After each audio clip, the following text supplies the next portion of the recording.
Hello students, देखो next है आप लोगों के 1.3 एक्सरसाइज के एग्जाम्पल्स हैं। ठीक है, इसमें बस ये दो ही एग्जाम्पल ज़्यादा इंपॉर्टेंट है और इतने क्वेश्चंस भी ज़्यादा इंपॉर्टेंट नहीं है।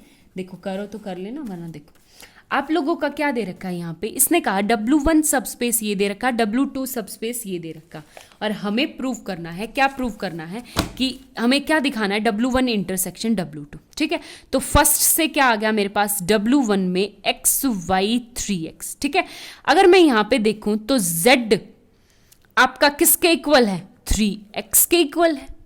ठीक है, सेम W2 में देखूं तो x y की जगह 2x एंड z कोमा, तो यहां पे क्या है, y इक्वल टू 2y के इक्वल है, 2x के इक्वल है। ठीक है, तो W1 इंटरसेक्शन W2 में क्या आ जाएंगे, सिंपल x और 2x कोमा 3x। ठीक है, इस टाइप के एलिमेंट क्या चले जाएंगे, सिंपल रियल नंबर से। ठीक है, और x क्या है आपका, तो इंटरसेक्शन में इस टाइप के एलिमेंट आएंगे। ठीक है, जिसमें y2 क्या है, 2x के मल्टीपल हो, y1 में क्या है, 3x के मल्टीपल हो। तो बस ये है, बहुत सिंपल क्वेश्चन है। सेकंड क्वेश्चन इसका मेन है। सेकंड क्वेश्चन देखो आप,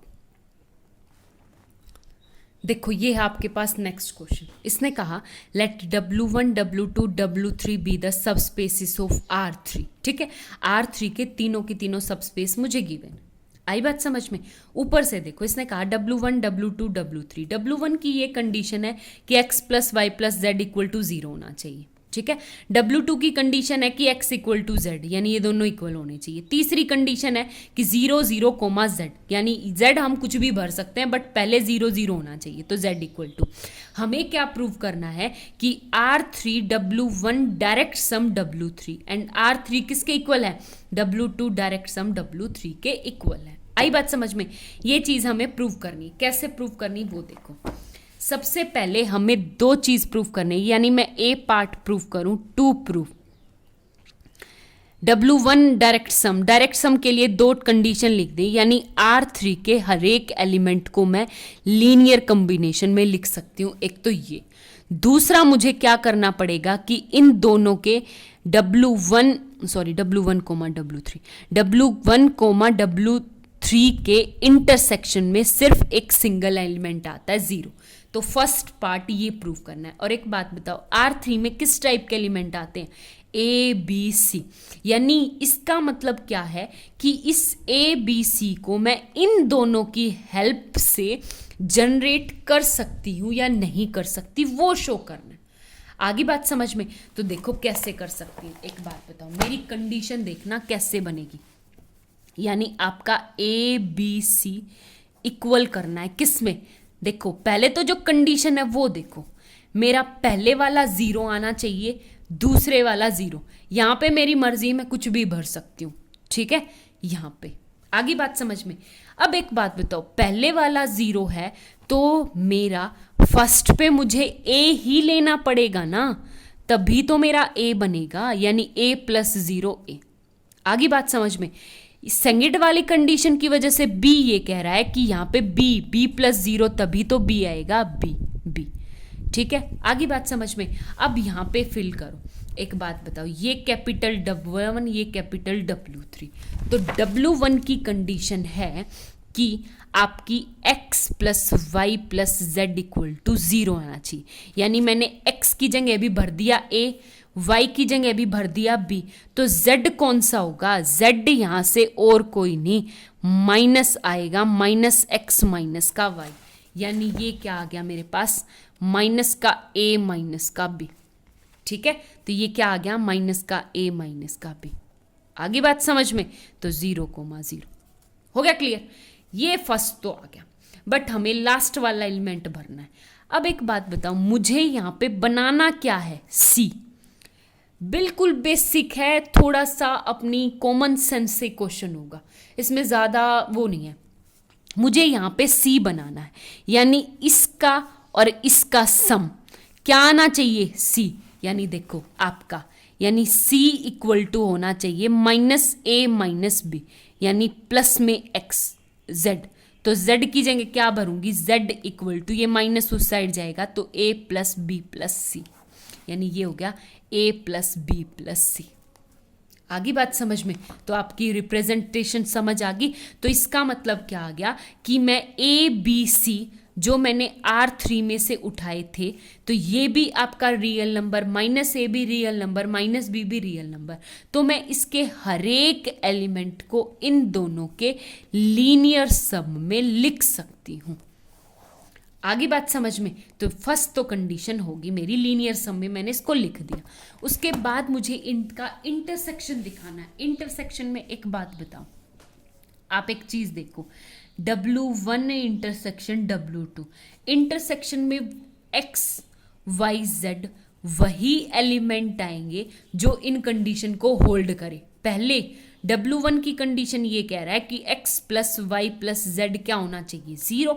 दूसरा आपका सेकंड W2 क्या कह रहा है, W2 बार बार लिखने में आ रहा है, W3 ये कह रहा है कि आप Z को कुछ भी फील करो, मुझे कोई मतलब नहीं, सिर्फ X भी 0 होना चाहिए और आपका Y भी 0 होना चाहिए।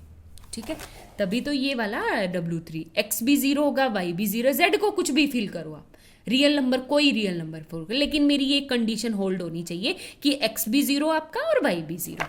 ठीक है, तो एक बात बताओ, इंटरसेक्शन में वही तो कंडीशन जाएगी जो दोनों की कंडीशन को होल्ड करेगी, W1 की भी और W3 की भी। ठीक है, तो W3 की कुछ ज़्यादा स्ट्रॉन्ग कंडीशन है कि X भी आपका 0 है, Y भी 0 है, तो इसको W1 को माननी पड़ेगी अगर इंटरसेक्शन में पहुंचना है तो X को भी 0 पुट कर दिया, Y को भी 0 पुट कर दिया, अब X को भी 0 पुट कर दिया, Y को भी 0 पुट कर दिया, तो यहाँ से Z इक्वल टू 0 भी आ गया। ठीक है, तो Z को भी क्या होना पड़ा, 0, तो हेंस X भी 0, Y भी 0 और Z भी क्या आ गया, 0। यानी इन दोनों के इंटरसेक्शन में सिर्फ ये एलिमेंट है 0,0। बस अगर इनमें 0 एलिमेंट है तो इसका मतलब फर्स्ट कंडीशन भी होल्ड, सेकंड भी, यानी लीनियर सम में भी लिख दिया और इंटरसेक्शन को भी 0 लिख दिया, तो आपका R3 क्या हो जाएगा, W1 डायरेक्ट सम W3। ठीक है, आगे बात समझ में? अब सिमिलरली मेरा बी पार्ट मुझे क्या प्रूव करना है, टू प्रूव कि R3 के हर एक एलिमेंट को W2 plus W2 direct sum में दिखा सकती हूँ मैं। ठीक है, तो वही आपका बेसिक सा क्वेश्चन, बेसिक सा W2 का क्या काम है, मैं लिख दूँ X Y Z। यहाँ पे इसने कहा कि X इक्वल टू Z के इक्वल होना चाहिए। W3 का क्या काम है कि 0,0 और लास्ट वाली कंडीशन क्या होनी चाहिए मेरी, Z, यानी X भी आपका 0 और Y भी आपका 0, और आप कुछ भी करो, मुझे कोई मतलब नहीं। ठीक है, तो अब एक बात बताओ, A B C को जनरेट करना है, मैं कैसे करूं, कैसे करूं? इसमें बस एक बात बताओ, यहां पे सिंपल सी, सबसे पहले ये पीछे वाला फिल करो, 0 0 0 0 फिल होगा।